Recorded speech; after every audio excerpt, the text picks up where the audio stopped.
Photo was taken 13 months into me being monitored and surveilled 24/7. Law enforcement sent 4 neighbors. The 2 male informants watched me 24/7 and anytime I was having intimate moments in the privacy of my own residence. The 2 male haters made sounds like this.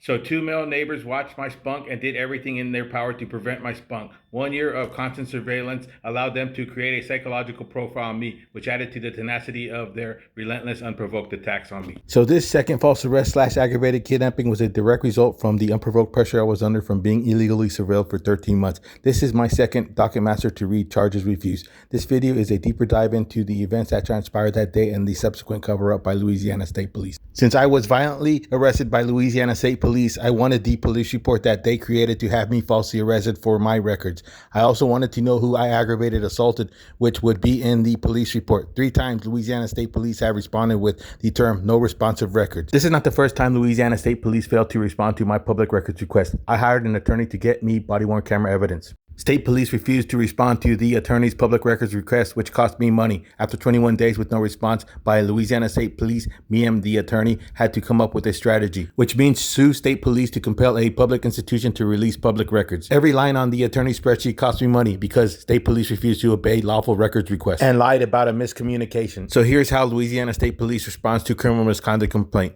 Mr. De La Rosa, I have attached the closing letter that should have been sent at the conclusion of the investigation. Well, the closing letter is dated March 27, 2024, the date the investigation concluded. 750 days later, LSP officer Eugene Tierney isn't even the arresting officer. Joe, DPS works for the Louisiana State Police.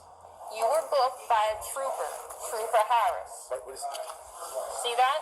Trooper Harris. Here's my complaint dated February 16, 2022. In it, I mentioned I was falsely arrested, the false charges were refused, the paperwork in the officer's hand was stolen by my neighbors who had me under surveillance. Was the March 27, 2024 date and wrong arresting officer not being investigated to more miscommunications? Here's the grainy third-party video I was eventually provided. I am currently off camera being chased by state police. Notice the way the first car passes at a steady pace. The second car, a unmarked Ford Intercept, driven by a female NOPD detective, was switching lanes and getting the hell out of the situation.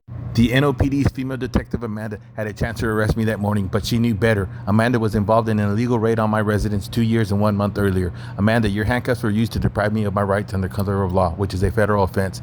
Here, Detective Amanda is in her unmarked gray Ford Intercept. Notice how a white woman, white man, and black supervisor all use the term foolishness. I use the term willful criminal misconduct.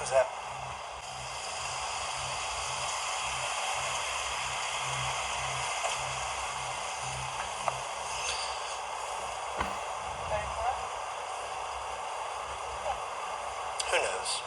We got sex crimes on the way.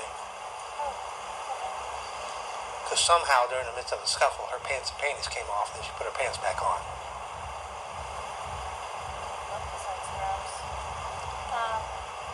Yeah, we're just doing the thing. What thing?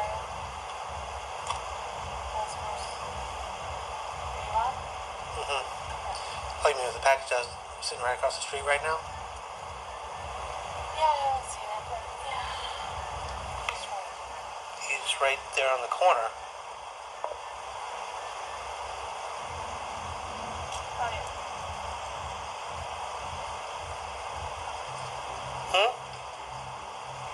Okay, sounds good. Look at my phone. Don't text me. Sure not. Listen here, Miss Googly Eyes. You want me to do this thing? No, I'm just tired of the foolishness. You ready to go to Dave's? Different kind of foolishness? She's- Jasper better get ready his complaint and use of force. She's gone back on her agreement. Yes.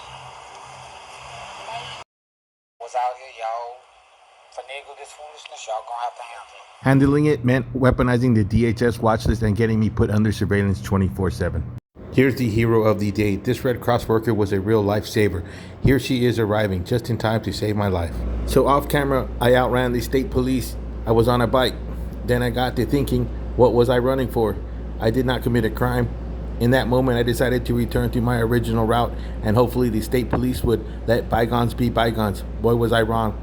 On my way back to my original bike route where no crime had been committed, I came across a trooper grabbing the ass of a DPS officer. I think they got embarrassed. I caught them grabbing ass. The state trooper doing the grab assing yelled, "Get him!" So Officer Eugene Tierney chose to obey an unlawful order. I entered the video with both hands on my bike handles. For one moment, I did raise my arms and consider throwing my bike chain. There was a man with a gun blocking a public thoroughway. Since he didn't shoot me, I let him tackle me. All because I asked state police not to follow me. I was under surveillance. I didn't know what was going on. Officer Tierney also snuck a knee to my back for no reason.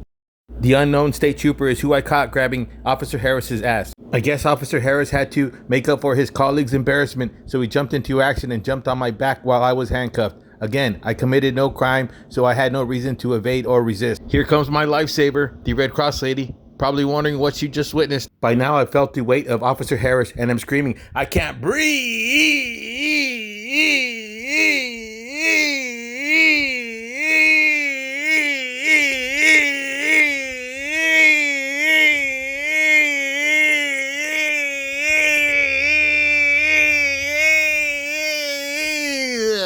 Officer Harris finally got off me the moment the Red Cross woman standing in the street said, "What are you doing?" Once he got off me, I also said, "Yeah, what the fuck are you doing?"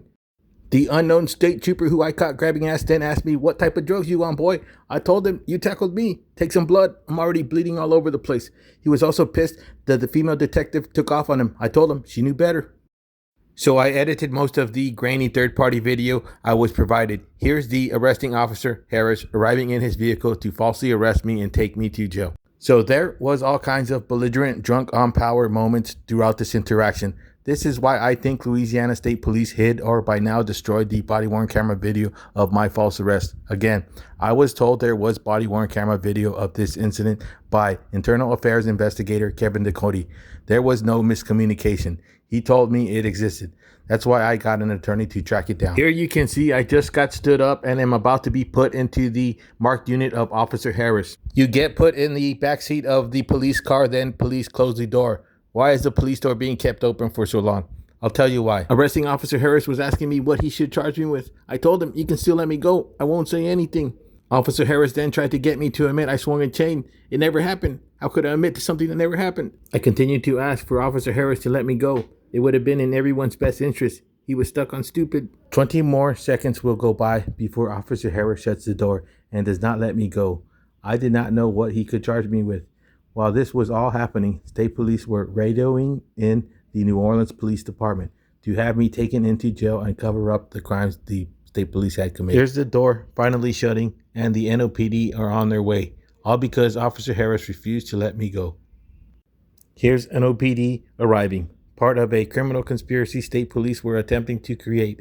The NOPD officers may or may not have been aware of the conspiracy, but once they arrived on the scene, these NOPD officers chose not to participate in the criminal conspiracy state police were trying to perpetrate to cover up their crimes they perpetrated against me. The two honest, respectful public servants employed by the New Orleans Police Department chose to tell me about the criminal conspiracy state police were trying to perpetrate. The NOPD officer who opened the door to the vehicle I was being kidnapped in took the time to tell me they would not be transporting me to jail, which was news to me. Why would local officers be taking me to jail for state police? Because state police were trying to cover up their paper trail. Here's the moment NOPD told me. Unfortunately for the NOPD officer, I had already devised a plan to get back at Officer Harris for not letting me go. While I was laying on my stomach in the back seat trying to breathe, I farted. The smell of the fart was so wretched and putrid, it almost made me sick. It was like a possum crawled up my ass and died that morning. So I decided to hotbox Officer Harris's vehicle with the smell of another man's stank ass. While this was happening, NOPD left. Luckily for Officer Harris, NOPD opening his unit's door helped clear the air a little. Here's Officer Harris transporting me in his stank-ass vehicle. It was part of a 2-vehicle caravan. Officer Harris knew what was up the moment he entered his vehicle. If that wasn't enough, I put my ass up against the glass right next to his left ear and started letting him have it. I was pushing so hard I sharted. Around this time I heard Officer Harris do this. Then he suddenly stopped. I thought I took it too far and Harris was about to kick my ass. He just stopped to wait for a third unit. It turned into a 3-unit caravan. I crop dusted all 3 officers while we waited outside booking. Those dummies were behind me.